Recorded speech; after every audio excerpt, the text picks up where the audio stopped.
ਸਤਿ ਸ਼੍ਰੀ ਅਕਾਲ ਜੀ। ਪ੍ਰਤੀਕ, ਮੁਸਕਾਨ ਤੁਸੀਂ ਇੱਥੇ? ਮਹਿਕ ਕਿੱਥੇ ਹੈ? ਮੁਸਕਾਨ, ਮੈਂ ਤੁਹਾਨੂੰ ਮਹਿਕ ਬਾਰੇ ਹੀ ਦੱਸਣ ਆਈ ਹਾਂ। ਪ੍ਰਤੀਕ, ਮਹਿਕ ਬਾਰੇ? ਕੀ ਗੱਲ, ਮਹਿਕ ਠੀਕ ਤਾਂ ਹੈ ਨਾ? ਮੁਸਕਾਨ, ਹਾਂਜੀ ਮਹਿਕ ਬਿਲਕੁਲ ਠੀਕ ਹੈ। ਪ੍ਰਤੀਕ, ਫਿਰ ਮਹਿਕ ਕਿੱਥੇ ਹੈ ਤੇ ਉਹ ਆਈ ਕਿਉਂ ਨਹੀਂ? ਮੈਂ ਕਦੋਂ ਤੋਂ ਉਸ ਦੀ ਵੇਟ ਕਰ ਰਿਹਾ। ਮੁਸਕਾਨ, ਹਾਂਜੀ ਉਹ ਮਹਿਕ ਨੇ ਹੀ ਮੈਨੂੰ ਭੇਜਿਆ ਤੁਹਾਡੇ ਪਾਸ।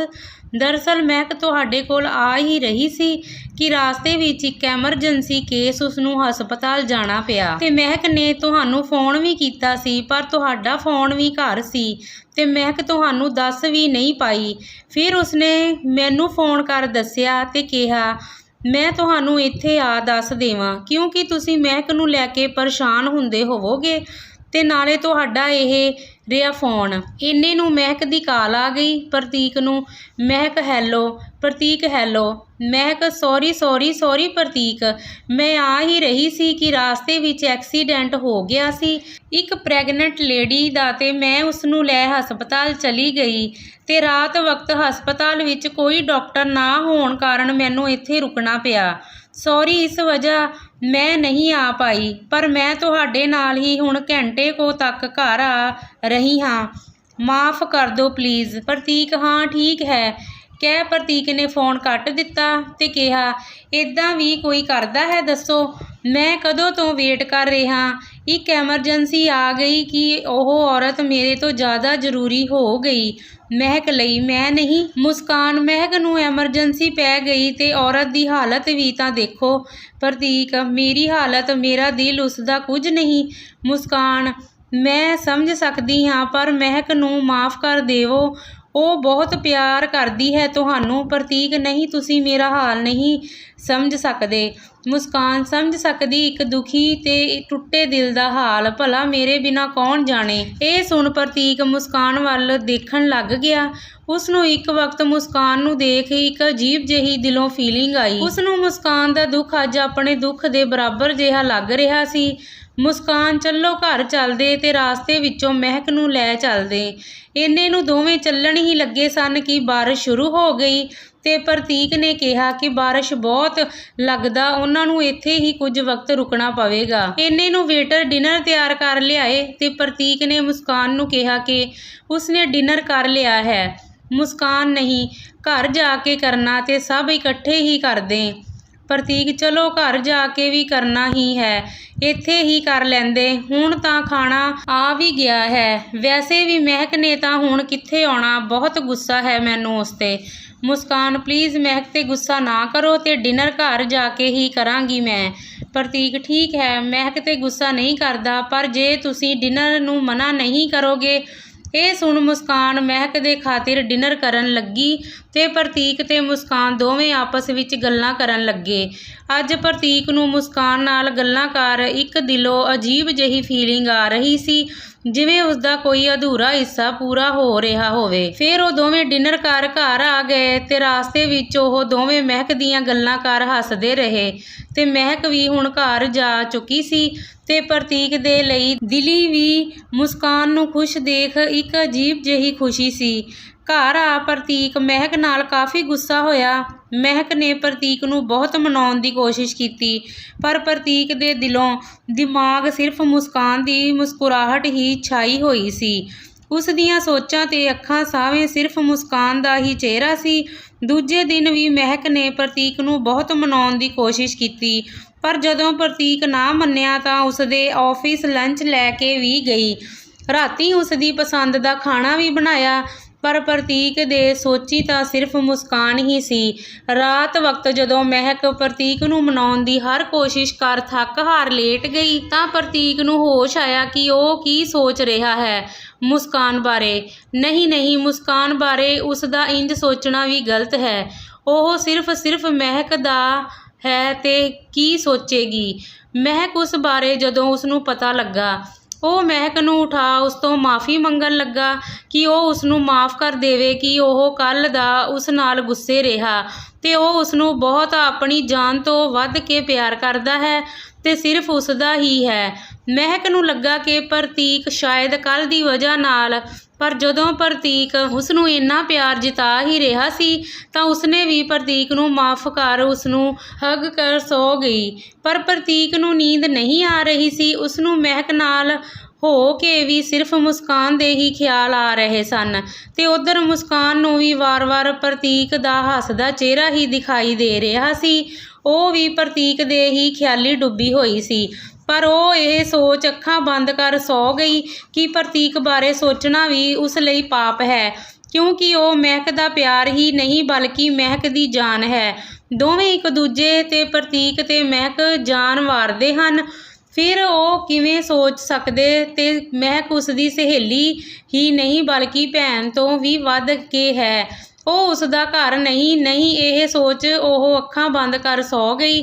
ਉੱਧਰ ਪ੍ਰਤੀਕ ਵੀ ਆਪਣੇ ਦਿਲ ਦਿਮਾਗ ਤੇ ਕਾਬੂ ਕਰ ਮਹਿਕ ਨੂੰ ਬਾਹਾਂ ਵਿੱਚ ਭਰ ਸੌ ਗਿਆ। ਦੂਜੇ ਦਿਨ ਪ੍ਰਤੀਕ ਤੇ ਮੁਸਕਾਨ ਦੋਵੇਂ ਹੀ ਆਪਸ ਵਿੱਚ ਗੱਲ ਕਰਨ ਲੱਗੇ। ਅਜੀਬ ਜਿਹਾ ਵਿਵਹਾਰ ਕਰ ਰਹੇ ਸਨ। ਮੁਸਕਾਨ ਦੇ ਕੰਮ ਤੇ ਜਾਣ ਦਾ ਵਕਤ ਹੋ ਗਿਆ ਸੀ ਤੇ ਪ੍ਰਤੀਕ ਅਜੇ ਤਿਆਰ ਹੋਣ ਲੱਗਾ ਹੀ ਸੀ। ਮਹਿਕ, ਪ੍ਰਤੀਕ ਤੁਸੀਂ ਤਿਆਰ ਨਹੀਂ ਹੋਏ ਅਜੇ? ਮੁਸਕਾਨ ਦੇ ਜਾਣ ਦਾ ਵਕਤ ਹੋ ਗਿਆ ਹੈ। ਪ੍ਰਤੀਕ, ਉਹ ਸੌਰੀ ਮਹਿਕ, ਮੈਂ ਥੋੜਾ ਲੇਟ ਹੋ ਗਿਆ।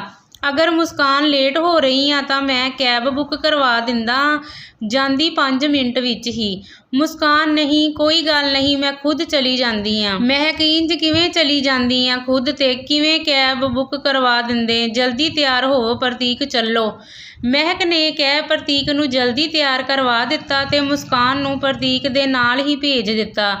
ਪਰ ਪ੍ਰਤੀਕ ਦਾ ਦਿਲ ਨਹੀਂ ਸੀ ਕਰ ਰਿਹਾ ਮੁਸਕਾਨ ਦੇ ਨਾਲ ਜਾਣ ਦਾ। ਉਹ ਆਪਣੇ ਰਾਤ ਦੀ ਵਜ੍ਹਾ ਨਾਲ ਪਰੇਸ਼ਾਨ ਸੀ ਤੇ ਜਾਂਦੇ ਵਕਤ ਉਹ ਮੁਸਕਾਨ ਨੂੰ ਅੱਜ ਪਿਆਰ ਜਤਾ ਕੇ ਗਿਆ।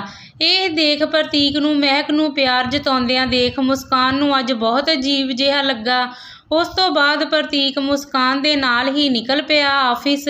ਅੱਜ ਦੋਵੇਂ ਜਾਂਦੇ ਵਕਤ ਚੁੱਪ ਜਿਹੇ ਸਨ ਤੇ ਦੋਵੇਂ ਇੱਕ ਦੂਜੇ ਨਾਲ ਨਜ਼ਰਾਂ ਤੱਕ ਨਹੀਂ ਸੀ ਮਿਲਾ ਪਾ ਰਹੇ। ਪ੍ਰਤੀਕ ਮੁਸਕਾਨ ਨੂੰ ਛੱਡ ਫਿਰ ਆਫਿਸ ਚਲਾ ਗਿਆ ਤੇ ਇੰਜ ਹੀ ਫਿਰ ਕੁਝ ਦਿਨ ਇਹ ਸਿਲਸਿਲਾ ਚੱਲਦਾ ਰਿਹਾ।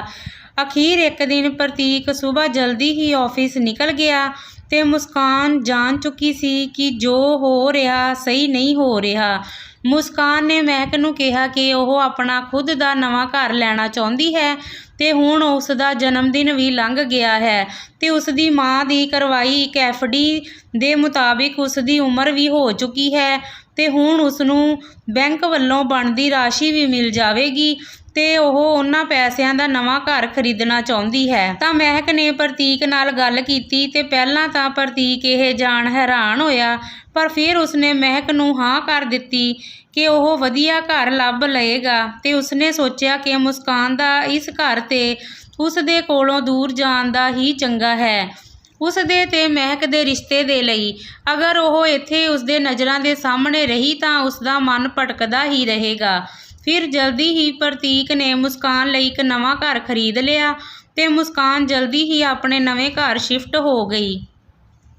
ਮਹਿਕ ਮੁਸਕਾਨ ਦੇ ਨਾਲ ਜਾ ਉਸ ਨੂੰ ਨਵੇਂ ਘਰ ਸ਼ਿਫਟ ਕਰਵਾ ਕੇ ਉਸ ਦੇ ਘਰ ਨੂੰ ਸਹੀ ਕਰਕੇ ਆਈ। ਉਸ ਤੋਂ ਬਾਅਦ ਮਹਿਕ ਸਹਿਜ ਹੁਣਾਂ ਨੂੰ ਮਿਲਣ ਕੁਝ ਦਿਨਾਂ ਵਾਸਤੇ ਦਿੱਲੀ ਆ ਗਈ ਤੇ ਪ੍ਰਤੀਕ ਕਿਸੇ ਕੰਮ ਸਿਲਸਿਲੇ ਬਾਹਰ ਪੂਨੇ ਗਿਆ ਸੀ। ਜਦੋਂ ਮਹਿਕ ਦਿੱਲੀ ਆਈ ਤਾਂ ਸਭ ਉਸ ਨੂੰ ਮਿਲ ਬਹੁਤ ਖੁਸ਼ ਸਨ ਤੇ ਕਰਨ ਸਹਿਜ ਵੀ ਮਹਿਕ ਨੂੰ ਮਿਲ ਬਹੁਤ ਖੁਸ਼ ਹੋਏ। ਫਿਰ ਮਹਿਕ ਅਜੇ ਉੱਥੇ ਹੀ ਸੀ ਕਿ ਕਰਨ ਨੂੰ ਦੂਜੇ ਦਿਨ ਹਸਪਤਾਲ ਲੰਚ ਲੈ ਅੱਜ ਮਹਿਕ ਪਹੁੰਚੀ। ਪਰ ਉੱਥੇ ਜਾ ਇੱਕ ਆਏ ਐਮਰਜੈਂਸੀ ਕੇਸ ਲਈ ਜਦੋਂ ਡਾਕਟਰ ਦੂਜੇ ਕੇਸ ਵਿੱਚ ਬਿਜੀ ਸਨ ਤਾਂ ਉਹ ਮਰੀਜ਼ ਨੂੰ ਚੈੱਕ ਕਰਨ ਲੱਗੀ ਤੇ ਉਸਨੂੰ ਮਰੀਜ਼ ਦਾ ਚੈੱਕਅਪ ਕਰਦਿਆਂ ਜਦੋਂ ਮੋਹਿਤ ਨੇ ਪਹਿਲੀ ਵਾਰ ਮਹਿਕ ਨੂੰ ਦੇਖਿਆ ਤਾਂ ਪਹਿਲੀ ਨਜ਼ਰੇ ਹੀ ਮੋਹਿਤ ਨੂੰ ਮਹਿਕ ਨੂੰ ਦੇਖਦਿਆਂ ਪਹਿਲੀ ਨਜ਼ਰ ਵਾਲਾ ਪਿਆਰ ਹੋ ਗਿਆ। ਉਹ ਮਹਿਕ ਵੱਲ ਖਿੱਚਿਆ ਗਿਆ ਤੇ ਜਦੋਂ ਹੀ ਉਹ ਮਰੀਜ਼ ਨੂੰ ਚੈੱਕ ਕਰ ਬਾਹਰ ਆਈ ਤਾਂ ਮੋਹਿਤ ਤੋਂ ਰਿਹਾ ਨਹੀਂ ਗਿਆ ਤੇ ਉਸਨੇ ਉਸੇ ਵਕਤ ਮਹਿਕ ਨੂੰ ਆਪਣੇ ਪਿਆਰ ਦਾ ਇਜ਼ਹਾਰ ਕਰ ਦਿੱਤਾ। ਮੋਹਿਤ, ਹੈਲੋ, ਤੁਸੀਂ ਕੌਣ ਹੋ? ਪਰ ਜੋ ਵੀ ਹੋ ਬਹੁਤ ਖੂਬਸੂਰਤ ਹੋ। ਪਤਾ ਨਹੀਂ ਕਿਉਂ ਮੈਨੂੰ ਪਹਿਲੀ ਵਾਰ ਕਿਸੇ ਨੂੰ ਪਹਿਲੀ ਨਜ਼ਰ ਦੇਖਦਿਆਂ ਹੀ ਕਿੰਜ ਪਿਆਰ ਹੋ ਗਿਆ। ਪਰ ਜੋ ਵੀ ਹੈ ਬਸ ਅੱਜ ਤੋਂ ਬਾਅਦ ਤੁਸੀਂ ਹੀ ਮੇਰਾ ਪਿਆਰ ਹੋ। ਮਹਿਕ, ਹੈਲੋ ਮਿਸਟਰ, ਠੀਕ ਤਾਂ ਹੋ? ਕੀ ਕਹਿ ਰਹੇ ਹੋ? ਮੋਹਿਤ, ਜੋ ਵੀ ਕਿਹਾ ਸੱਚ ਹੈ। ਪਹਿਲੀ ਵਾਰ ਮੈਨੂੰ ਪਿਆਰ ਦਾ ਅਹਿਸਾਸ ਹੋਇਆ ਤੇ ਪਹਿਲੀ ਵਾਰ ਮੈਂ ਕਿਸੇ ਲੜਕੀ ਨੂੰ ਇੰਜ ਕਿਹਾ। ਪਲੀਜ਼ ਨਾ ਕਰਿਓ। ਇੰਨੇ ਨੂੰ ਕਰਨ ਵੀ ਉੱਥੇ ਆ ਗਏ। ਕਰਨ, ਮਹਿਕ ਤੂੰ ਕਿੱਥੇ ਆ? ਕਿਵੇਂ ਮੋਹਿਤ? ਮਹਿਕ, ਹਾਂਜੀ ਪਾਪਾ, ਮੈਂ ਲੰਚ ਲੈ ਕੇ ਆਈ ਸੀ ਤੇ ਉਹ ਮਰੀਜ਼ ਨੂੰ ਦੇਖਿਆ ਤੇ ਬਸ ਚੈੱਕ ਕਰਨ ਲੱਗ ਗਈ। ਮੋਹਿਤ, ਪਾਪਾ ਸਰ, ਇਹ ਕਰਨ, ਇਹ ਮੇਰੀ ਬੇਟੀ ਹੈ ਮਹਿਕ। ਮੋਹਿਤ, ਉਹ ਮਹਿਕ, ਅੱਛਾ, ਸੌਰੀ ਮਹਿਕ ਜੀ। ਮਹਿਕ, ਕੋਈ ਗੱਲ ਨਹੀਂ। ਇਹ ਕਹਿ ਮਹਿਕ ਕਰਨ ਨੂੰ ਨਾਲ ਉਹਨਾਂ ਦੇ ਕੈਬਿਨ ਵਿੱਚ ਚਲੀ ਗਈ ਤੇ ਲੰਚ ਤੋਂ ਬਾਅਦ ਜਦੋਂ ਉਹ ਘਰ ਜਾਣ ਲੱਗੀ ਤਾਂ ਮੋਹਿਤ ਨੇ ਮਹਿਕ ਨੂੰ ਰਾਸਤੇ ਵਿੱਚ ਹੀ ਰੋਕ ਲਿਆ। ਮੋਹਿਤ, ਮਹਿਕ, ਗੱਲ ਸੁਣਨਾ ਜਰਾ। ਮਹਿਕ, ਹਾਂਜੀ ਦੱਸੋ, ਹੁਣ ਕੀ ਰਹਿ ਗਿਆ ਸੀ ਕਹਿਣ ਲਈ। ਮੋਹਿਤ, ਉਹ ਸੌਰੀ, ਪਲੀਜ਼ ਸੌਰੀ। ਉਹ ਮੇਰੇ ਦਿਲ ਵਿੱਚ ਜੋ ਆਇਆ ਮੈਂ ਕਹਿ ਦਿੱਤਾ। ਪਲੀਜ਼ ਮਾफ़ ਕਰ ਦੇਵੋ। ਮਹਿਕ, ਠੀਕ ਹੈ, ਵੈਸੇ ਵੀ ਮੇਰੀ ਸ਼ਾਦੀ ਹੋ ਚੁੱਕੀ ਹੈ, ਸੋ ਅੱਗੇ ਤੋਂ ਧਿਆਨ ਨਾਲ ਅਗਰ ਕਿਸੇ ਨੂੰ ਇਜ਼ਹਾਰ ਕਰਨਾ ਤਾਂ ਪਹਿਲਾਂ ਜਾਣ ਲੈਣਾ ਕਿ ਲੜਕੀ ਸਿੰਗਲ ਹੈ ਕਿ ਮੈਰਿਡ। ਮੋਹਿਤ, ਉਹ ਨਹੀਂ ਜੀ, ਮੈਂ ਇੱਦਾਂ ਦਾ ਲੜਕਾ ਨਹੀਂ ਹਾਂ। ਉਹ ਤਾਂ ਅੱਜ ਪਹਿਲੀ ਵਾਰ ਤੁਹਾਨੂੰ ਦੇਖ ਪਤਾ ਨਹੀਂ ਕਿਉਂ ਦਿਲ ਬੇਕਾਬੂ ਹੋ ਗਿਆ, ਵਰਨਾ ਮੈਂ ਲੜਕੀਆਂ ਤੋਂ ਦੂਰ ਹੀ ਰਹਿੰਦਾ। ਮਹਿਕ, ਓਕੇ। ਮੋਹਿਤ, ਹਾਂਜੀ ਚਲੋ ਛੱਡੋ, ਦੋਸਤੀ ਤਾਂ ਕਰ ਹੀ ਸਕਦੇ ਤੁਸੀਂ ਮੇਰੇ ਨਾਲ। ਮੈਂ ਮੋਹਿਤ, ਡਾਕਟਰ ਮੋਹਿਤ ਸ਼ਰਮਾ। ਮਹਿਕ, ਹਾਂ ਠੀਕ ਹੈ, ਦੋਸਤੀ ਕਰ ਸਕਦੇ ਹਾਂ। ਮੈਂ ਡਾਕਟਰ ਮਹਿਕ। ਮੋਹਿਤ, ਮਹਿਕ ਜੀ, ਮੈਂ ਤਾਂ ਤੁਹਾਨੂੰ ਬਹੁਤ ਹੀ ਚੰਗੀ ਤਰ੍ਹਾਂ ਜਾਣਦਾ ਹਾਂ ਜੀ। ਮਹਿਕ, ਅੱਛਾ ਜੀ, ਚੰਗੀ ਤਰ੍ਹਾਂ ਕਿਵੇਂ? ਮੋਹਿਤ, ਹਾਂਜੀ, ਮੈਂ ਕਰਨ ਸਰ ਤੋਂ ਤੁਹਾਡੇ ਬਾਰੇ ਬਹੁਤ ਸੁਣਿਆ ਤੇ ਕੈਬਿਨ ਵਿੱਚ ਤੁਹਾਨੂੰ ਦੇਖਿਆ ਸੀ। ਮਹਿਕ, ਪਾਪਾ ਤੋਂ ਕੈਬਿਨ ਵਿੱਚ? ਮੋਹਿਤ, ਹਾਂਜੀ, ਕਰਨ ਸਰ ਦੇ ਕੈਬਿਨ ਵਿੱਚ ਜੋ ਤੁਹਾਡੀ ਫੋਟੋ ਲੱਗੀ ਛੋਟੇ ਹੁੰਦਿਆਂ ਦੀ, ਬਹੁਤ ਪਿਆਰੇ ਸੀ ਤੁਸੀਂ ਬਚਪਨ ਵਿੱਚ। ਮਹਿਕ, ਉਹ ਮਤਲਬ ਹੁਣ ਨਹੀਂ ਹਾਂ?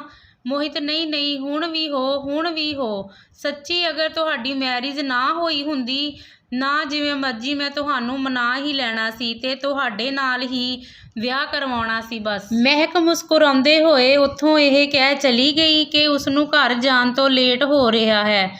ਮੋਹਿਤ ਤਾਂ ਬਸ ਮਹਿਕ ਨੂੰ ਪਹਿਲੀ ਨਜ਼ਰੇ ਹੀ ਆਪਣਾ ਦਿਲ ਦੇ ਬੈਠਿਆ ਸੀ। ਕੁਝ ਦਿਨਾਂ ਬਾਅਦ ਮਹਿਕ ਵਾਪਿਸ ਚੰਡੀਗੜ੍ਹ ਆ ਗਈ ਤੇ ਪ੍ਰਤੀਕ ਵੀ ਮਹਿਕ ਤੋਂ ਅਗਲੇ ਦਿਨ ਘਰ ਆ ਗਿਆ। ਮੁਸਕਾਨ ਵੀ ਹੁਣ ਆਪਣੇ ਘਰ ਹੀ ਰਹਿੰਦੀ ਸੀ। ਮਹਿਕ ਨੇ ਘਰ ਆ ਪ੍ਰਤੀਕ ਨੂੰ ਮੋਹਿਤ ਬਾਰੇ ਦੱਸਿਆ ਤੇ ਕਿਹਾ, ਕਿੰਨਾ ਪਾਗਲ ਲੜਕਾ ਹੈ। ਮੋਹਿਤ, ਦੱਸੋ। ਮੈਂ ਤਾਂ ਤੁਹਾਨੂੰ ਪਿਆਰ ਕਰਦੀ ਪ੍ਰਤੀਕ, ਤੁਹਾਡੀ ਜਗ੍ਹਾ ਮੇਰੀ ਜ਼ਿੰਦਗੀ ਵਿੱਚ ਦੱਸੋ ਕੌਣ ਲੈ ਸਕਦਾ। ਮੈਂ ਤਾਂ ਤੁਹਾਡੇ ਨਾਲ ਇਸ ਜਨਮ ਹੀ ਨਹੀਂ ਅਗਲੇ ਕਈ ਜਨਮਾਂ ਤੱਕ ਰਹਿਣਾ ਚਾਹੁੰਦੀ ਹਾਂ। ਪ੍ਰਤੀਕ ਇਹ ਸੁਣ ਆਪਣੇ ਆਪ 'ਤੇ ਕਾਫੀ ਸ਼ਰਮਿੰਦਾ ਹੋਇਆ ਕਿ ਜਦੋਂ ਮਹਿਕ ਉਸਨੂੰ ਇੰਨਾ ਪਿਆਰ ਕਰਦੀ ਹੈ ਫਿਰ ਉਹ ਕਿਸੇ ਦੂਜੇ ਬਾਰੇ ਕਿੰਜ ਸੋਚ ਸਕਦਾ। ਪਰ ਕੁਝ ਦਿਨਾਂ ਬਾਅਦ ਹੀ ਜਨਮ ਅਸ਼ਟਮੀ ਦਾ ਤਿਉਹਾਰ ਆਇਆ। ਮਹਿਕ ਨੇ ਘਰ ਪੂਜਾ ਕਰਵਾਈ ਤੇ ਮੁਸਕਾਨ ਨੂੰ ਵੀ ਘਰ ਬੁਲਾਇਆ। ਮੁਸਕਾਨ ਨਾ ਨੁੱਕਰ ਕਰਦੀ ਮਹਿਕ ਦੇ ਘਰ ਆ ਗਈ। ਮਹਿਕ ਨੇ ਬੜੀ ਸੋਹਣੀ ਸਾੜੀ ਲਾ ਰੱਖੀ ਸੀ। ਅੱਜ ਉਂਝ ਤਾਂ ਮਹਿਕ ਵੀ ਬੜੀ ਪਿਆਰੀ ਲੱਗ ਰਹੀ ਸੀ, ਪਰ ਪ੍ਰਤੀਕ ਦੇ ਮੁਸਕਾਨ ਨੂੰ ਦੇਖਦੇ ਹੀ ਹੋਸ਼ ਉੱਡ ਗਏ ਤੇ ਪ੍ਰਤੀਕ ਇੱਕ ਪਲ ਵੀ ਮੁਸਕਾਨ ਤੋਂ ਨਜ਼ਰ ਹੀ ਨਾ ਹਟਾ ਸਕਿਆ। ਉਧਰ ਮੁਸਕਾਨ ਦਾ ਦਿਲ ਤੇ ਨਜ਼ਰਾਂ ਵੀ ਵਾਰ-ਵਾਰ ਪ੍ਰਤੀਕ ਤੇ ਹੀ ਜਾ ਰਹੀਆਂ ਸਨ। ਉਸ ਬਾਅਦ ਮਹਿਕ ਨੇ ਮੁਸਕਾਨ ਨੂੰ ਟੈਰਿਸ ਤੇ ਕਿਸੇ ਕੰਮ ਸਿਲਸਿਲੇ ਭੇਜਿਆ ਤਾਂ ਜਦੋਂ ਮੁਸਕਾਨ ਟੈਰਿਸ ਤੇ ਗਈ ਤਾਂ ਉੱਥੇ ਪ੍ਰਤੀਕ ਪਹਿਲਾਂ ਤੋਂ ਹੀ ਮੌਜੂਦ ਸੀ ਤੇ ਕਿਸੇ ਨਾਲ ਫੋਨ ਤੇ ਰੁੱਝਿਆ ਹੋਇਆ ਸੀ। ਮੁਸਕਾਨ ਪ੍ਰਤੀਕ ਨੂੰ ਦੇਖ ਘਬਰਾ ਗਈ ਤੇ ਮਹਿਕ ਦਾ ਦੱਸਿਆ ਕੰਮ ਕਾਰ ਜਿਉਂ ਹੀ ਵਾਪਸ ਜਾਣ ਲੱਗੀ ਤਾਂ ਪ੍ਰਤੀਕ ਨੇ ਉਸਨੂੰ ਦੇਖ ਲਿਆ ਤੇ ਰੋਕ ਪੁੱਛਿਆ ਕਿ ਕਿਉਂ ਉਹ ਉਸਨੂੰ ਨਜ਼ਰਅੰਦਾਜ਼ ਕਰ ਰਹੀ ਹੈ ਤੇ ਕਿਉਂ ਉਸ ਦੀਆਂ ਸੋਚਾਂ ਵਿੱਚ ਆ ਉਸਨੂੰ ਪਰੇਸ਼ਾਨ ਕਰਦੀ ਹੈ। ਮੁਸਕਾਨ, ਤੁਸੀਂ ਵੀ ਕਿਉਂ ਮੈਨੂੰ ਹਰ ਵਕਤ ਮੇਰੇ ਸੋਚਾਂ ਵਿੱਚ ਆ ਮੈਨੂੰ ਪਰੇਸ਼ਾਨ ਕਰਦੇ ਹੋ? ਪ੍ਰਤੀਕ, ਮੇਰੇ ਦਿਲ ਦਿਮਾਗ 'ਤੇ ਕਿਉਂ ਹਮੇਸ਼ਾ ਹੁਣ ਤੁਹਾਡਾ ਹੀ ਚਿਹਰਾ ਛਾਇਆ ਰਹਿੰਦਾ ਹੈ? ਕਿਤੇ ਮੈਨੂੰ ਤੁਹਾਡੇ ਨਾਲ ਪਿਆਰ। ਮੁਸਕਾਨ, ਹਾਂ ਕਿਤੇ ਮੈਨੂੰ ਵੀ ਤੁਹਾਡੇ ਨਾਲ। ਦੋਵੇਂ ਇੱਕ ਦੂਜੇ ਨੂੰ ਆਪਣੇ ਦਿਲ ਦਾ ਹਾਲ ਸੁਣਾਉਣ ਲੱਗੇ ਕਿ ਪ੍ਰਤੀਕ ਦਾ ਫੋਨ ਵੱਜਿਆ। ਫੋਨ ਮਹਿਕ ਦਾ ਸੀ ਜੋ ਪ੍ਰਤੀਕ ਨੂੰ ਪੁੱਛ ਰਹੀ ਸੀ ਕਿ ਉਹ ਕਿੱਥੇ ਹਨ। ਪ੍ਰਤੀਕ ਨੇ ਮੁਸਕਾਨ ਨੂੰ ਕਿਹਾ ਕਿ ਨਹੀਂ, ਉਸਨੂੰ ਉਸ ਨਾਲ ਪਿਆਰ ਨਹੀਂ ਹੋ ਸਕਦਾ ਕਿਉਂਕਿ ਉਹ ਮਹਿਕ ਨੂੰ ਪਿਆਰ ਕਰਦਾ ਹੈ। ਇਹ ਠੀਕ ਨਹੀਂ ਹੈ ਤੇ ਹੋ ਸਕਦਾ ਉਹ ਉਸ ਤੋਂ ਦੂਰ ਹੀ ਰਹੇ। ਮੁਸਕਾਨ, ਸਹੀ ਹੈ, ਮੈਂ ਆਪਣੀ ਭੈਣ ਵਰਗੀ ਸਹੇਲੀ ਦਾ ਦਿਲ ਨਹੀਂ ਤੋੜ ਸਕਦੀ, ਕਦੇ ਵੀ ਨਹੀਂ ਚਾਹਾਂਗੀ ਕਿ ਉਸ ਦਾ ਘਰ ਬਰਬਾਦ ਹੋਵੇ। ਦੂਰ ਰਹੋ, ਪ੍ਰਤੀਕ ਨੂੰ ਕਿਹਾ। ਦੋਵੇਂ ਨੀਚੇ ਚਲੇ ਗਏ ਤੇ ਜਲਦੀ ਹੀ ਮੁਸਕਾਨ ਮਹਿਕ ਦੇ ਘਰੇ ਆਪਣੇ ਘਰ ਚਲੀ ਗਈ ਤੇ ਹੁਣ ਮੁਸਕਾਨ ਨੇ ਮਹਿਕ ਦੇ ਘਰ ਆਉਣਾ ਵੀ ਘੱਟ ਕਰ ਦਿੱਤਾ। ਕੁਝ ਕੁ ਵਕਤ ਬਾਅਦ ਇੱਕ ਦਿਨ ਫਿਰ ਪ੍ਰਤੀਕ ਦੇ ਮੰਮਾ ਪਾਪਾ ਦੀ ਵਿਆਹ ਦੀ ਐਨਵਰਸਰੀ ਸੀ ਕਿ ਮਹਿਕ ਨੇ ਮੁਸਕਾਨ ਨੂੰ ਬੁਲਾਇਆ। ਮੁਸਕਾਨ ਨੇ ਮਹਿਕ ਨੂੰ ਕਾਫੀ ਨਾਂਹ ਕੀਤੀ, ਪਰ ਮਹਿਕ ਪ੍ਰਤੀਕ ਨੂੰ ਲੈ ਮੁਸਕਾਨ ਦੇ ਘਰ ਪਹੁੰਚੀ ਤੇ ਮੁਸਕਾਨ ਨੂੰ ਆਪਣੇ ਘਰ ਲੈ ਆਈ। ਉਸ ਦਿਨ ਫਿਰ ਮਹਿਕ ਨੇ ਪ੍ਰਤੀਕ ਨੂੰ ਮੁਸਕਾਨ ਨੂੰ ਘਰ ਛੱਡ ਕੇ ਆਉਣ ਲਈ ਕਿਹਾ। ਦੇਰ ਰਾਤ ਤੱਕ ਵੈਸੇ ਮਹਿਕ ਨੇ ਮੁਸਕਾਨ ਨੂੰ ਕਾਫੀ ਜ਼ੋਰ ਲਗਾਇਆ ਕਿ ਉਹ ਰਾਤ ਉਹਨਾਂ ਕੋਲ ਹੀ ਰੁਕ ਜਾਵੇ, ਪਰ ਜਦੋਂ ਮੁਸਕਾਨ ਨਾ ਮੰਨੀ ਤੇ ਉਸਨੇ ਕਿਹਾ ਕਿ ਉਹ ਖੁਦ ਘਰ ਚਲੀ ਜਾਵੇਗੀ ਤਾਂ ਮਹਿਕ ਨੇ ਉਸਨੂੰ ਪ੍ਰਤੀਕ ਨਾਲ ਭੇਜਿਆ। ਇੰਜ ਮੁਸਕਾਨ ਤੇ ਪ੍ਰਤੀਕ ਫਿਰ ਦੋਵੇਂ ਇਕੱਠੇ, ਪਰ ਮਹਿਕ ਦੀ ਖੁਸ਼ੀ ਲਈ ਉਹ ਦੋਨਾਂ ਨੇ ਇੱਕ ਦੂਜੇ ਪ੍ਰਤੀ ਆਪਣੀਆਂ ਫੀਲਿੰਗਸ ਨੂੰ ਦੱਬ ਰੱਖਿਆ। ਫਿਰ ਕੁਝ ਵਕਤ ਬਾਅਦ ਕਰਵਾ ਚੌਥ ਦਾ ਦਿਨ ਆਇਆ। ਅੱਜ ਮਹਿਕ ਨੇ ਪ੍ਰਤੀਕ ਦੀ ਲੰਬੀ ਉਮਰ ਲਈ ਕਰਵਾ ਚੌਥ ਦਾ ਵਰਤ ਰੱਖਿਆ ਤੇ ਮੁਸਕਾਨ ਨੇ ਵੀ ਬਿਨਾਂ ਕਿਸੇ ਨੂੰ ਦੱਸੇ ਵਰਤ ਰੱਖਿਆ। ਸ਼ਾਮ ਵਕਤ ਜਦੋਂ ਮੰਦਿਰ ਤੋਂ ਮਹਿਕ ਮੁਸਕਾਨ ਨੂੰ ਘਰ ਲੈ ਆਈ ਤੇ ਵਰਤ ਖੋਲ੍ਹਦੇ ਵਕਤ ਜਦੋਂ ਪ੍ਰਤੀਕ ਨੇ ਨੋਟ ਕੀਤਾ ਕਿ ਮੁਸਕਾਨ ਵੀ ਚੋਰੀ ਛੁਪੇ ਚੰਦ ਨੂੰ ਉਸ ਨੂੰ ਤੱਕ ਰਹੀ ਸੀ ਤੇ ਮੁਸਕਾਨ ਨਾ ਕੁਝ ਖਾ ਰਹੀ ਸੀ ਤਾਂ ਨਾ ਜਦੋਂ ਮੁਸਕਾਨ ਮਹਿਕ ਘਰੋਂ ਆਪਣੇ ਘਰ ਲਈ ਚੱਲ ਪਈ ਤਾਂ ਪ੍ਰਤੀਕ ਵੀ ਕਿਸੇ ਬਹਾਨੇ ਘਰ ਤੋਂ ਬਾਹਰ ਨਿਕਲ ਗਿਆ।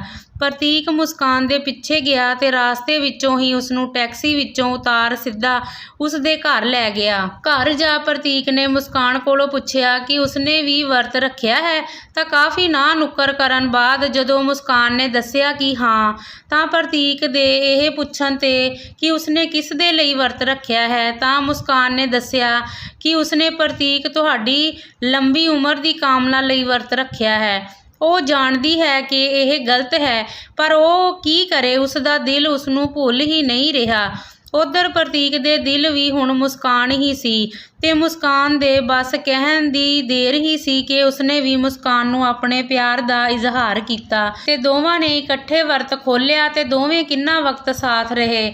ਉਧਰ ਮਹਿਕ ਨੂੰ ਇਸ ਬਾਤ ਦੀ ਖਬਰ ਤੱਕ ਨਹੀਂ ਸੀ ਕਿ ਉਸਦੀ ਜ਼ਿੰਦਗੀ ਵਿੱਚ ਕੀ ਹੋ ਰਿਹਾ ਹੈ।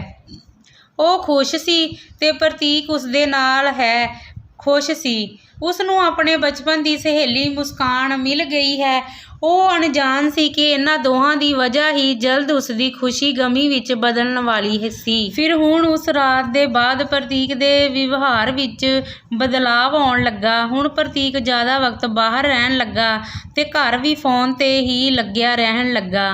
ਪਹਿਲਾਂ ਤਾਂ ਮਹਿਕ ਨੂੰ ਅਜੀਬ ਲੱਗਾ, ਪਰ ਪ੍ਰਤੀਕ ਦੇ ਕਹੇ ਅਨੁਸਾਰ ਉਸਨੇ ਸੋਚਿਆ ਕਿ ਸ਼ਾਇਦ ਪ੍ਰਤੀਕ ਨੂੰ ਕੰਮ ਹੀ ਜ਼ਿਆਦਾ ਹੋਵੇਗਾ।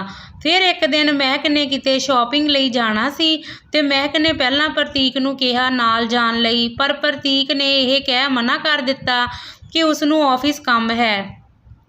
ਫਿਰ ਮਹਿਕ ਨੇ ਮੁਸਕਾਨ ਨੂੰ ਕਿਹਾ ਸਾਥ ਚੱਲਣ ਲਈ, ਪਰ ਉਸਨੇ ਵੀ ਇਹ ਕਹਿ ਮਨਾ ਕਰ ਦਿੱਤਾ ਕਿ ਉਸਦੀ ਤਬੀਅਤ ਠੀਕ ਨਹੀਂ, ਉਹ ਹੁਣੇ ਹੀ ਦਵਾਈ ਲੈ ਕੇ ਆਰਾਮ ਕਰਨ ਲੱਗੀ ਹੈ। ਜਦੋਂ ਮਹਿਕ ਨੇ ਕਿਹਾ ਕਿ ਅਗਰ ਉਸਦੀ ਤਬੀਅਤ ਖਰਾਬ ਤਾਂ ਉਹ ਉਸ ਕੋਲ ਆ ਜਾਂਦੀ ਤਾਂ ਮੁਸਕਾਨ ਨੇ ਮਹਿਕ ਨੂੰ ਆਉਣ ਲਈ ਵੀ ਮਨਾ ਕਰ ਦਿੱਤਾ ਕਿ ਉਹ ਠੀਕ ਹੈ, ਬਸ ਉਸਨੂੰ ਆਰਾਮ ਦੀ ਜ਼ਰੂਰਤ ਹੈ। ਉਸ ਦਿਨ ਫਿਰ ਪ੍ਰਤੀਕ ਤੇ ਮੁਸਕਾਨ ਬਾਹਰ ਕਿਸੇ ਪੀਜ਼ਾ ਸ਼ਾਪ ਤੇ ਮਿਲੇ। ਪ੍ਰਤੀਕ ਮੁਸਕਾਨ ਨੂੰ ਮਿਲਣ ਲਈ ਜਦੋਂ ਉੱਥੇ ਆਇਆ ਤਾਂ ਜ਼ਰੂਰੀ ਕਾਲ ਦੀ ਵਜ੍ਹਾ ਬਾਹਰ ਚਲੇ ਗਿਆ ਕਿ ਮਹਿਕ ਵੀ ਸ਼ਾਪਿੰਗ ਤੋਂ ਬਾਅਦ ਉਸੇ ਪੀਜ਼ਾ ਸ਼ਾਪ ਆ ਗਈ। ਮਹਿਕ ਦੀ ਨਜ਼ਰ ਪੀਜ਼ਾ ਸ਼ਾਪ ਤੇ ਬੈਠੀ ਮੁਸਕਾਨ ਤੇ ਪਈ ਤਾਂ ਉਹ ਹੈਰਾਨ ਰਹਿ ਗਈ ਕਿ ਮੁਸਕਾਨ ਦੀ ਤਾਂ ਤਬੀਅਤ ਖਰਾਬ ਸੀ ਤੇ ਉਹ ਪੀਜ਼ਾ ਸ਼ਾਪ ਤੇ ਕੀ ਕਰ ਰਹੀ। ਮਹਿਕ ਨੂੰ ਲੱਗਿਆ ਕਿ ਮੁਸਕਾਨ ਨੇ ਤਬੀਅਤ ਨਾ ਠੀਕ ਹੋਣ ਉਸਨੂੰ ਝੂਠ ਬੋਲਿਆ ਹੈ, ਪਰ ਫਿਰ ਉਸਨੇ ਸੋਚਿਆ ਕਿ ਮੁਸਕਾਨ ਤਾਂ ਝੂਠ ਨਹੀਂ ਬੋਲਦੀ। ਫਿਰ ਉਹ ਆਪਣਾ ਸ਼ੱਕ ਦੂਰ ਕਰਨ ਲਈ ਮੁਸਕਾਨ ਕੋਲ ਹੀ ਚਲੀ ਗਈ। ਮਹਿਕ, ਮੁਸਕਾਨ ਤੂੰ ਇੱਥੇ, ਤੇਰੀ ਤਬੀਅਤ ਕਿਵੇਂ ਹੈ, ਠੀਕ ਤਾਂ ਹੈ ਤੂੰ? ਮੁਸਕਾਨ ਮਹਿਕ ਨੂੰ ਇੱਥੇ, ਮੈਂ ਦਰਅਸਲ ਬਾਹਰ ਕੁਝ ਖਾਣ ਲਈ ਆਈ ਸੀ, ਮੇਰੇ ਤੋਂ ਘਰ ਕੁਝ ਖਾਣਾ ਬਣਾਇਆ ਨਹੀਂ ਗਿਆ ਤਾਂ ਮੇਰਾ ਸਿਰ ਚਕਰਾਉਣ ਲੱਗਾ ਤਾਂ ਮੈਂ ਇੱਥੇ ਆ ਬੈਠ ਗਈ। ਇੱਥੇ ਅੰਦਰ ਸੌ ਥੋੜੀ ਹਵਾ ਲਈ, ਮੁਸਕਾਨ ਨੇ ਮਹਿਕ ਨੂੰ ਝੂਠ ਬੋਲਿਆ। ਉੱਧਰ ਮੁਸਕਾਨ ਨੂੰ ਮਹਿਕ ਨਾਲ ਦੇਖ ਪ੍ਰਤੀਕ ਵੀ ਹੈਰਾਨ ਰਹਿ ਗਿਆ ਤੇ ਉਸਨੇ ਮੁਸਕਾਨ ਨੂੰ ਮੈਸੇਜ ਕੀਤਾ ਉਹ ਘਰ ਚਲੀ ਜਾਵੇ ਇਕੱਲੀ। ਮੁਸਕਾਨ ਮਹਿਕ ਨੂੰ ਕਹਿ ਫਿਰ ਜਦੋਂ ਘਰ ਜਾਣ ਲੱਗੀ ਤਾਂ ਮਹਿਕ ਨੇ ਕਿਹਾ ਕਿ ਅਗਰ ਉਸ ਦੀ ਤਬੀਅਤ ਖਰਾਬ ਹੈ ਤਾਂ ਉਹ ਉਸਨੂੰ ਘਰ ਛੱਡ ਦਿੰਦੀ, ਪਰ ਮੁਸਕਾਨ ਨੇ ਮਨਾ ਕਰ ਦਿੱਤਾ। ਫਿਰ ਵੀ ਮਹਿਕ ਨੇ ਮੁਸਕਾਨ ਨੂੰ ਇਕੱਲਿਆਂ ਘਰ ਨਹੀਂ ਜਾਣ ਦਿੱਤਾ ਤੇ ਉਹ ਆਪਣੀ ਗੱਡੀ ਵਿੱਚ ਮੁਸਕਾਨ ਨੂੰ ਲੈ ਘਰ ਚੱਲ ਪਈ। ਜਿੱਦਾਂ ਹੀ ਪੀਜ਼ਾ ਸ਼ਾਪ ਤੋਂ ਬਾਹਰ ਆਈ ਉਸਨੇ ਦੇਖਿਆ ਕਿ ਬਾਹਰ ਪ੍ਰਤੀਕ ਦੀ ਗੱਡੀ ਖੜੀ ਸੀ, ਪਰ ਫਿਰ ਉਸਨੇ ਸੋਚਿਆ ਕਿ ਪ੍ਰਤੀਕ ਇੱਥੇ ਕੀ ਕਰਨ ਆਵੇਗਾ ਤੇ ਉਹ ਮੁਸਕਾਨ ਨਾਲ ਉਸਦੇ ਘਰ ਚਲੀ ਗਈ। ਸ਼ਾਮ ਵਕਤ ਜਦੋਂ ਪ੍ਰਤੀਕ ਘਰ ਆਇਆ ਤਾਂ ਮਹਿਕ ਨੇ ਪ੍ਰਤੀਕ ਤੋਂ ਪੁੱਛਿਆ ਕਿ ਉਹ ਅੱਜ ਪੀਜ਼ਾ ਸ਼ਾਪ ਗਏ ਸਨ। ਪ੍ਰਤੀਕ ਨੇ ਕਿਹਾ ਨਹੀਂ। ਮਹਿਕ ਨੇ ਕਿਹਾ ਕਿ ਉਸਨੇ ਉਹਨਾਂ ਦੀ ਕਾਰ ਦੇਖੀ ਤਾਂ ਪ੍ਰਤੀਕ ਨੇ ਕਿਹਾ ਕਿ ਕਿਸੇ ਹੋਰ ਕੋਲ ਵੀ ਤਾਂ ਉਸਦੀ ਕਾਰ ਨਾਲ ਦੀ ਕਾਰ ਹੋ ਸਕਦੀ ਹੈ। ਫਿਰ ਮਹਿਕ ਨੇ ਪ੍ਰਤੀਕ ਨੂੰ ਮੁਸਕਾਨ ਬਾਰੇ ਦੱਸਿਆ ਤੇ ਕਿਹਾ ਕਿ ਮੈਨੂੰ ਲੱਗਦਾ ਹੈ ਕਿ ਮੁਸਕਾਨ ਨੇ ਮੈਨੂੰ ਝੂਠ ਬੋਲਿਆ ਹੈ ਅੱਜ, ਜਿਸ ਨੂੰ ਸੁਣ ਪ੍ਰਤੀਕ ਵੀ ਕੁਝ ਹੈਰਾਨ ਰਹਿ ਗਿਆ ਤੇ ਕਿਹਾ ਕਿ ਮੁਸਕਾਨ ਦੀ ਤਬੀਅਤ ਖਰਾਬ ਹੋਵੇਗੀ ਵਰਨਾ ਉਹ ਉਸਨੂੰ ਝੂਠ ਕਿਉਂ ਬੋਲੇਗੀ। ਫਿਰ ਕੁਝ ਦਿਨ ਬੀਤੇ ਤੇ ਪ੍ਰਤੀਕ ਹੁਣ ਬਹੁਤ ਬਿਜੀ ਰਹਿਣ ਲੱਗਾ, ਜ਼ਿਆਦਾ ਵਕਤ ਬਾਹਰ ਹੀ ਰਹਿਣ ਲੱਗਾ ਤੇ ਹਰ ਹਫਤੇ ਕਿਸੇ ਬਾਹਰ ਮੀਟਿੰਗ ਦਾ ਬਹਾਨਾ ਲਾ 2 ਦਿਨ ਬਾਹਰ ਹੀ ਬਿਤਾਉਣ ਲੱਗਾ। ਮਹਿਕ ਨੇ ਨੋਟ ਕੀਤਾ ਕਿ ਪ੍ਰਤੀਕ ਵੀ ਘਰ ਫੋਨ ਤੇ ਬਿਜੀ ਰਹਿਣ ਲੱਗਾ ਤੇ ਹੁਣ ਉਸਨੇ ਮਹਿਕ ਨੂੰ ਵੀ ਫੈਮਿਲੀ ਨੂੰ ਵੀ ਵਕਤ ਦੇਣਾ ਛੱਡ ਦਿੱਤਾ। ਫਿਰ ਇੱਕ ਦਿਨ ਮਹਿਕ ਨੇ ਜਦੋਂ ਪ੍ਰਤੀਕ ਨਹਾ ਰਿਹਾ ਸੀ ਤਾਂ ਉਸਦਾ ਫੋਨ ਜੋ ਕਿ ਰਿੰਗ ਕਰ ਰਿਹਾ ਸੀ ਤਾਂ ਦੇਖਿਆ ਕਿ ਮੁਸਕਾਨ ਵਾਰ-ਵਾਰ ਪ੍ਰਤੀਕ ਨੂੰ ਫੋਨ ਕਰ ਰਹੀ ਸੀ। ਮਹਿਕ ਦੇਖ ਹੈਰਾਨ ਰਹਿ ਗਈ ਕਿ ਮੁਸਕਾਨ ਪ੍ਰਤੀਕ ਨੂੰ ਫੋਨ ਕਿਉਂ ਕਰ ਰਹੀ ਹੈ।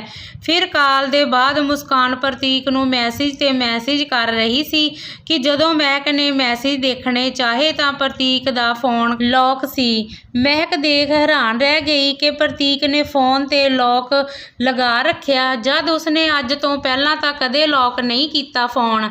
ਮਹਿਕ ਨੇ ਪ੍ਰਤੀਕ ਨੂੰ ਨਹਾ ਕੇ ਬਾਹਰ ਆਏ ਨੂੰ ਪੁੱਛਿਆ ਵੀ ਕਿ ਲੌਕ ਫੋਨ ਕਿਉਂ ਕੀਤਾ ਤਾਂ ਪ੍ਰਤੀਕ ਨੇ ਇਹ ਕਹਿ ਸਾਰ ਦਿੱਤਾ ਕਿ ਉਸਦੇ ਫੋਨ ਵਿੱਚ ਉਸਦੇ ਕੰਮ ਦੇ ਬਹੁਤ ਡਾਕੂਮੈਂਟ ਨੇ ਤੇ ਆਫਿਸ ਅਗਰ ਕਿਸੇ ਨੇ ਉਸਦਾ ਫੋਨ ਦੇਖ ਲਿਆ ਕੁਝ ਚੋਰੀ ਕਰ ਲਿਆ। ਫਿਰ ਮਹਿਕ ਨੇ ਪ੍ਰਤੀਕ ਨੂੰ ਪੁੱਛਿਆ ਕਿ ਮੁਸਕਾਨ ਉਹਨਾਂ ਨੂੰ ਫੋਨ ਕਿਉਂ ਕਰ ਰਹੀ ਤਾਂ ਪ੍ਰਤੀਕ ਨੇ ਕਿਹਾ ਕਿ ਪਤਾ ਨਹੀਂ ਤੇ ਪ੍ਰਤੀਕ ਨੇ ਫਿਰ ਗੱਲ ਹੀ ਬਦਲ ਦਿੱਤੀ ਤੇ ਮੁਸਕਾਨ ਦਾ ਨੰਬਰ ਵੀ ਕਿਸੇ ਹੋਰ ਨਾਮ ਤੇ ਸੇਵ ਕਰ ਲਿਆ ਆਪਣੇ ਫੋਨ ਵਿੱਚ। ਹੁਣ ਮਹਿਕ ਨੂੰ ਸ਼ੱਕ ਹੋਣ ਲੱਗਾ ਕਿ ਪ੍ਰਤੀਕ ਕੁਝ ਤਾਂ ਛਿਪਾ ਰਹੇ ਹਨ ਤੇ ਹੁਣ ਮੁਸਕਾਨ ਨੇ ਵੀ ਘਰ ਆਉਣਾ ਤੇ ਮਹਿਕ ਨਾਲ ਗੱਲ ਕਰਨਾ ਘੱਟ ਕਰ ਦਿੱਤਾ। ਉੱਧਰ ਪ੍ਰਤੀਕ ਉਹ ਜ਼ਿਆਦਾ ਬਾਹਰ ਹੀ ਰਹਿੰਦੇ ਸਨ। ਫਿਰ ਇੱਕ ਦਿਨ ਪ੍ਰਤੀਕ ਦੇ ਪਾਪਾ ਨੇ ਪ੍ਰਤੀਕ ਨੂੰ ਮੁਸਕਾਨ ਨਾਲ ਦੇਖਿਆ ਤੇ ਪ੍ਰਤੀਕ ਨੂੰ ਕਾਫੀ ਡਾਂਟਿਆ ਪਰ ਉਹਨਾਂ ਘਰ ਕਿਸੇ ਕੋਲ ਗੱਲ ਨਾ ਕੀਤੀ। ਫਿਰ ਕੁਝ ਮਹੀਨਿਆਂ ਬਾਅਦ ਪ੍ਰਤੀਕ ਦਾ ਜਨਮ ਦਿਨ ਆਉਣ ਵਾਲਾ ਸੀ। ਮਹਿਕ ਨੇ ਪ੍ਰਤੀਕ ਦੇ ਜਨਮ ਦਿਨ ਦੀਆਂ ਪੂਰੀਆਂ ਤਿਆਰੀਆਂ ਕੀਤੀਆਂ ਤਾਂ ਜੋ ਪ੍ਰਤੀਕ ਖੁਸ਼ ਹੋ ਸਕੇ ਤੇ ਉਸ ਦਾ ਰਿਸ਼ਤਾ ਪਹਿਲੀ ਵਾਂਗ ਹੋ ਜਾਵੇ ਤੇ ਉਸ ਦੀ ਜ਼ਿੰਦਗੀ ਖੁਸ਼ੀਆਂ ਵਾਪਸ ਆ ਜਾਣ। ਮਹਿਕ ਨੇ ਪ੍ਰਤੀਕ ਦੇ ਜਨਮ ਦਿਨ ਦੀਆਂ ਪੂਰੀਆਂ ਤਿਆਰੀਆਂ ਕੀਤੀਆਂ। ਪ੍ਰਤੀਕ ਦੇ ਪਸੰਦ ਦੇ ਨਾਲ ਹੀ ਸਭ ਘਰ ਨੂੰ ਸਜਾਇਆ ਆਪਣੇ ਹੱਥੀਂ, ਪਰ ਜਨਮ ਦਿਨ ਵਾਲੇ ਦਿਨ ਹੀ ਪ੍ਰਤੀਕ ਘਰ ਤੋਂ ਬਾਹਰ ਨਿਕਲ ਗਿਆ। ਸਰਦੀ ਦਾ ਮੌਸਮ ਸੀ। ਮਹਿਕ ਨੇ ਸਭ ਘਰ ਆਪਣੇ ਹੱਥੀਂ ਸਜਾਇਆ, ਆਪਣੇ ਹੱਥੀਂ ਪ੍ਰਤੀਕ ਦੇ ਪਸੰਦ ਦਾ ਸਭ ਖਾਣਾ ਬਣਾਇਆ ਤੇ ਪ੍ਰਤੀਕ ਦੇ ਲਈ ਮੰਦਿਰ ਪੂਜਾ ਵੀ ਕਰਵਾਈ ਤੇ ਸਰਦੀ ਦੇ ਮੌਸਮ ਪ੍ਰਤੀਕ ਦੇ ਖਾਤਰ ਸਿਰਫ ਨੰਗੇ ਪੈਰੀ 7 ਵਾਰ ਉਸਨੇ ਪੂਰੇ ਮੰਦਿਰ ਦੀ ਪਰਿਕਰਮਾ ਵੀ ਕੀਤੀ। ਸਭ ਘਰ ਦੇ ਖੁਸ਼ ਸਨ ਤੇ ਘਰਦਿਆਂ ਨਾਲ ਹੀ ਪ੍ਰਤੀਕ ਦੇ ਜਨਮ ਦਿਨ ਦੀ ਪਾਰਟੀ ਰੱਖੀ ਸੀ। ਸ਼ਾਮ ਵਕਤ ਸਭ ਤਿਆਰ ਹੋ ਗਏ ਸਨ ਤੇ ਮਹਿਕ ਨੇ ਵੀ ਪ੍ਰਤੀਕ ਲਈ ਕੇਕ ਬਣਾ ਤਿਆਰ ਕਰ ਲਿਆ ਸੀ। ਪ੍ਰਤੀਕ ਦੇ ਆਫਿਸ ਤੋਂ ਆਉਣ ਦਾ ਵਕਤ ਵੀ ਹੋ ਚੁੱਕਾ ਸੀ ਪਰ ਪ੍ਰਤੀਕ ਘਰ ਆਇਆ ਹੀ ਨਹੀਂ। ਸਭ ਪ੍ਰਤੀਕ ਦੀ ਵੇਟ ਕਰਦੇ ਰਹੇ। ਬਣਾਇਆ ਖਾਣਾ ਠੰਡਾ ਹੋ ਚੁੱਕਾ ਸੀ ਤੇ ਸਭ ਪ੍ਰਤੀਕ ਦੀ ਵੇਟ ਕਰ ਥੱਕ ਚੁੱਕੇ ਸਨ ਤੇ ਪ੍ਰਤੀਕ ਫੋਨ ਵੀ ਨਹੀਂ ਚੱਕ ਰਿਹਾ ਸੀ। ਮਹਿਕ ਪ੍ਰਤੀਕ ਨੂੰ ਲੈ ਪਰੇਸ਼ਾਨ ਹੋ ਰਹੀ ਸੀ ਤੇ ਉਸਦੇ ਮਨ ਬੁਰੇ ਖਿਆਲ ਆ ਰਹੇ ਸਨ। ਦੇਰ ਰਾਤ ਤੱਕ ਜਦੋਂ ਉਹ ਪ੍ਰਤੀਕ ਦੀ ਵੇਟ ਕਰਦੇ ਰਹੇ ਤੇ ਪ੍ਰਤੀਕ ਨਾ ਆਇਆ ਤਾਂ ਮਹਿਕ ਨੇ ਪ੍ਰਤੀਕ ਦੇ ਆਫਿਸ ਵਾਲਿਆਂ ਨੂੰ ਫੋਨ ਕੀਤਾ ਤਾਂ ਉਹਨਾਂ ਦੱਸਿਆ ਕਿ ਪ੍ਰਤੀਕ ਦੁਪਹਿਰ ਤੋਂ ਹੀ ਆਫਿਸ ਤੋਂ ਨਿਕਲ ਚੁੱਕਾ ਸੀ। ਮਹਿਕ ਇਹ ਸੁਣ ਹੋਰ ਪਰੇਸ਼ਾਨ ਹੋ ਗਈ ਤੇ ਖੁਦ ਅੱਧੀ ਰਾਤ ਪ੍ਰਤੀਕ ਨੂੰ ਲੱਭਣ ਬਾਹਰ ਚੱਲ ਪਈ। ਕਿੰਨਾ ਵਕਤ ਮਹਿਕ ਪ੍ਰਤੀਕ ਨੂੰ ਇੱਧਰ ਉੱਧਰ ਦੇਖਦੀ ਰਹੀ। ਅਖੀਰ ਉਹ ਮੁਸਕਾਨ ਦੇ ਘਰ ਕੋਲ ਪਹੁੰਚੀ ਤਾਂ ਉਹ ਮੁਸਕਾਨ ਦੇ ਨਾਲ ਪ੍ਰਤੀਕ ਬਾਰੇ ਆਪਣਾ ਦੁੱਖ ਸਾਂਝਾ ਕਰਨ ਲਈ ਜਦੋਂ ਮੁਸਕਾਨ ਦੇ ਘਰ ਗਈ ਤਾਂ ਉੱਥੇ ਜੋ ਹੋਇਆ ਉਸਨੂੰ ਦੇਖ ਮੁਸਕਾਨ ਹੈਰਾਨ ਰਹਿ ਗਈ ਤੇ ਉਹ ਉੱਥੋਂ ਉਸੇ ਪੈਰ ਵਾਪਿਸ ਆ ਗਈ।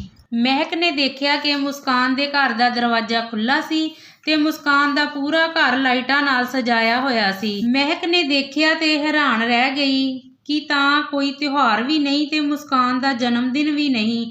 ਜਿਉਂ ਹੀ ਉਸਨੇ ਅੰਦਰ ਜਾਣ ਲੱਗੀ ਉਸਨੇ ਦੇਖਿਆ ਕਿ ਮੇਨ ਦਰਵਾਜ਼ਾ ਖੁੱਲ੍ਹਾ ਸੀ ਘਰ ਦਾ ਤੇ ਸਾਹਮਣੇ ਲੌਬੀ ਪੂਰੀ ਗੁਬਾਰਿਆਂ ਨਾਲ ਸਜਾਈ ਹੋਈ ਸੀ ਤੇ ਮਹਿਕ ਕਿਸੇ ਆਦਮੀ ਨਾਲ ਕੇਕ ਕੱਟ ਰਹੀ ਸੀ।